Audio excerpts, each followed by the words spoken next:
बातचीत कर लेते हैं एक बहुत ही इंटरेस्टिंग टॉपिक पर कि कैसे एक छोटा सा निवेश 10,000 रुपए का बन गया 3 लाख रुपए का और ह्यूज रिटर्न्स कैसे आए, कहां पर निवेश करने से आए, बताने के लिए हमारे साथ न्यूज रूम से अंचल मौजूद हैं। बताइए अंचल। शुक्रिया साक्षी। देखिए, लॉन्ग टर्म इन्वेस्टर्स को हमेशा अच्छा माना जाता है, लेकिन एक निवेश था 2005 में जब येस बैंक लिस्ट हुआ था। अगर आपने उस समय इसके आईपीओ में शेयर खरीदे थे या लिस्टिंग के टाइम शेयर खरीदे थे तो इस समय आपका निवेश क्वांटम यानी जिसे कहते हैं 10 गुना ज़्यादा बढ़ते हुए 10,000 गुना ज़्यादा बढ़ते हुए दिखा। कारण था जब येस बैंक 2005 में लिस्ट हुआ था 12 जुलाई 2005 के दिन। ये आप देखिए उस दिन का भाव है। शेयर लिस्ट हुआ था करीब 65 रुपए पे और वहां से एक तरफा चाल लगातार दिखी गई। शेयर में एक अच्छा राइज दिखा गया और फाइनली एंड तक शेयर इस समय 1143 रुपए के भाव पे ट्रेड कर रहा है। एक strong return, so much so कि पिछले जो 2005 से लेके 2016 का सफर है, करीब 11 सालों का सफर के अंदर ये शेयर ऑलमोस्ट 65 रुपए से बढ़ के 1150 रुपए को पार जाता हुआ दिखा।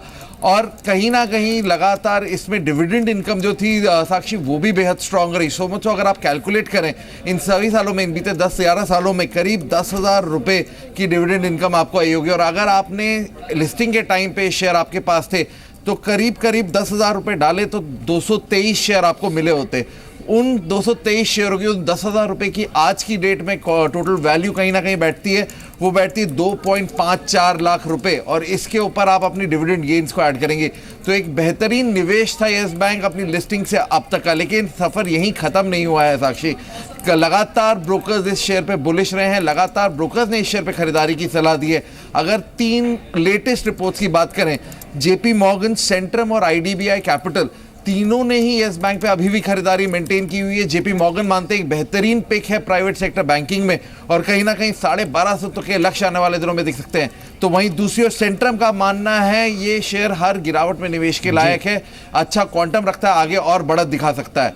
हमने एक पोल करने की कोशिश की, देखिए सुमित, तो उसमें जानने की कोशिश की कि अभी ब्रोकर्स का क्या स्टैंडिंग है येस बैंक में। करीब 60% ब्रोकर्स मानते हैं येस बैंक में निवेश किया जा सकता है, अभी और अपसाइड बाकी है। तो वहीं 30% मानते हैं अगर आपने खरीद रखा है होल्ड करिए, आपको एक अच्छा गेन हो रहा है उसको राइड करिए, नया निवेश ना करिए। और सिर्फ 10% ब्रोकर्स ऐसे हैं जो कहते हैं कि नहीं आप बेच दीजिए, अपना मुनाफा बुक कर दीजिए।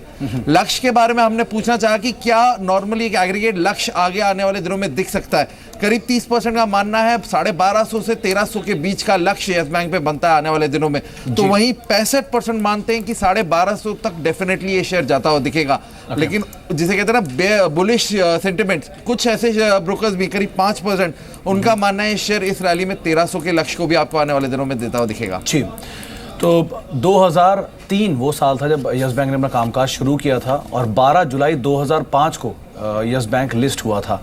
तब से लेके अब तक यानी कि 45 रुपये का ये शेयर होता था, 65 रुपये पे लिस्ट हुआ और वहाँ चलता हुआ 1150 रुपये पहुँच चुका है। राजेश, एक रोबस्ट लिस्टिंग ना केवल बल्कि रोबस्ट रिटर्न पिछले 11 सालों में येस बैंक ने दिया और सबसे बड़ी चीज़ अभी भी मेड इन शेयर है। ये 10 रुपये की फेस वैल्यू का शेयर है, कोई बड़ी बात नहीं, कल को बोनस स्प्लिट या फिर कुछ और ऐसे एडजस्टमेंट होते हुए दिखाई पड़े। आपका क्या मानना है येस बैंक को लेकर? सुमित, सबसे पहले तो मैं ये शेयर करना चाहूँगा कि बहुत खुशी हो रही है इसको बढ़ता हुआ देखकर, क्योंकि अगर आप अपने पुराने रिकॉर्ड्स देखें तो आप ही के चैनल पे लगातार 150 रुपया से मैं इसे हर बार रिकमेंड करता आ रहा हूँ। और आज भी मैं कहूँगा कि अभी भी कोई ख़रीदारी करता है तो इतने रिटर्न्स की उम्मीद तो नहीं कर सकता हूँ, बट यहाँ से भी एक अच्छे रिटर्न की उम्मीद की जा सकती है क्योंकि अग्रेसिवली बिजनेस बढ़ा रहे हैं बैंक। NPS बहुत ही नीचे के लेवल पे है, 65 रुपये के आसपास की अर्निंग आ रही है। तो मुझे लगता है कि अभी भी बहुत सारा अपसाइड बचा हुआ है इसमें।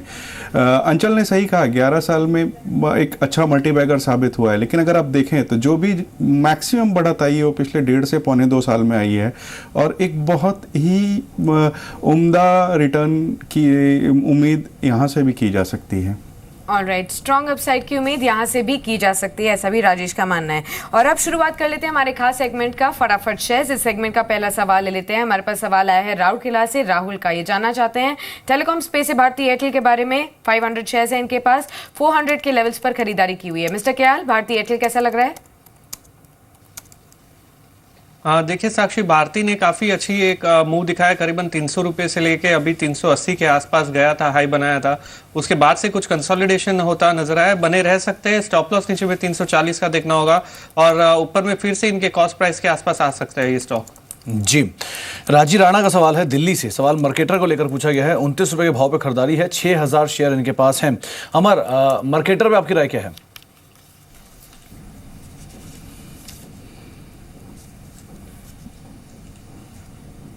अमर,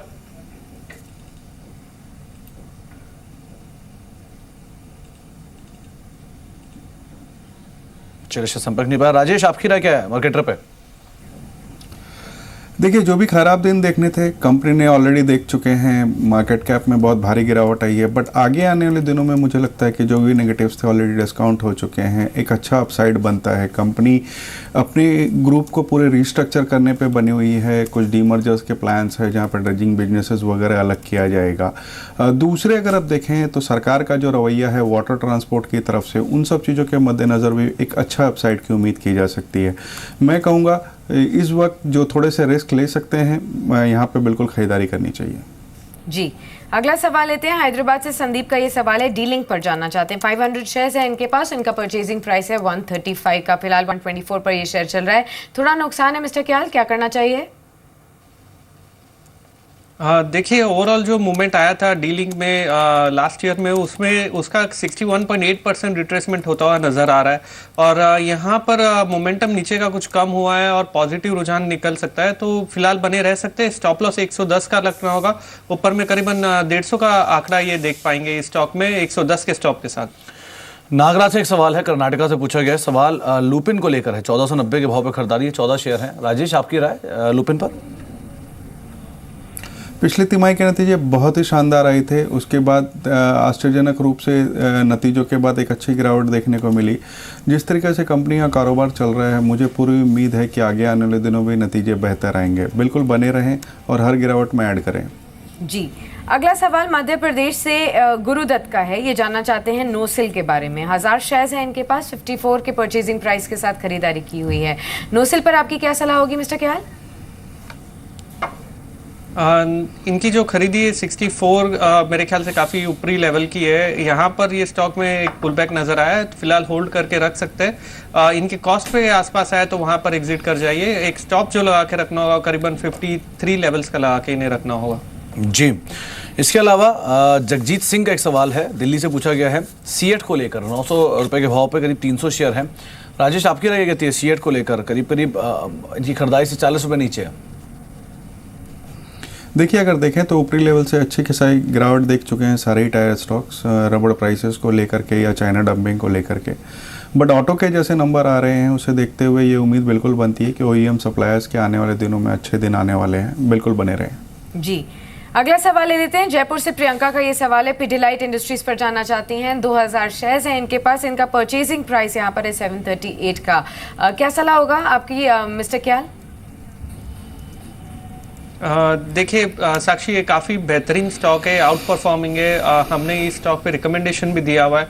ये स्टॉक पे डेफिनेटली बने रह सकते हैं। इन्हें जो होराइजन रखना होगा एटलीस्ट 1 ईयर का रखना होगा। यहाँ से मल्टीफोल्ड रिटर्न देखने की गुंजाइश है। और नीचे में जो स्टॉप इन्हें लगा के रखना होगा वो थोड़ा दूर का करीबन 630 का लगा के रखना होगा। जी, चलिए, बहुत बहुत शुक्रिया आशीष आपका हमारे साथ मौजूद रहने के लिए। हमारा आपका भी बहुत बहुत शुक्रिया और राजेश आपका भी बहुत बहुत शुक्रिया अपना समय में देने के लिए और सभी दर्शकों सवालों के जवाब देने के लिए।